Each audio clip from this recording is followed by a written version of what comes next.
প্রথমেই বলে নিচ্ছি, যারা ইউরোপ কিংবা আরব আমিরাতে এবং অন্যান্য দেশে আসতে চাচ্ছেন, আমার আজকের এই ভিডিওটি শুধু তাদের জন্য। তো বলতে পারেন কেন? হ্যাঁ, আমি বলছি, যেহেতু আমি ইউরোপ থেকে ভিডিওটি করছি, তাই আমি ইউরোপে কোন কাজের চাহিদা বেশি আমি আজকে সেটাই বলবো। আমি বলবো হোটেলের লাইনে কাজের চাহিদা বেশি এবং বেতন ভালো। বিশেষ করে যারা গ্রিসে আসবেন এবং আসার চিন্তাধারা করেছেন, আমার এই চ্যানেলটি সাবস্ক্রাইব করে রাখবেন। অ্যান্ড গ্রিস সম্পর্কে সব ধরনের অরিজিনাল ডিটেলস দিয়ে যাব ধাপে ধাপে।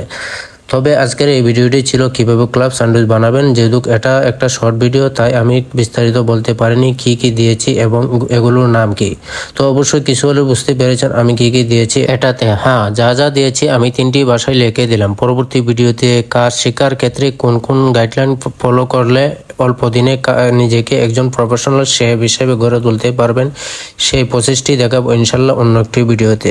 তো ভিডিওটি যারা এতক্ষণ দেখছেন, আমার এই চ্যানেলটি সাবস্ক্রাইব করে রাখবেন, পরবর্তী ভিডিও দেখতে পারবেন খুব সহজেই।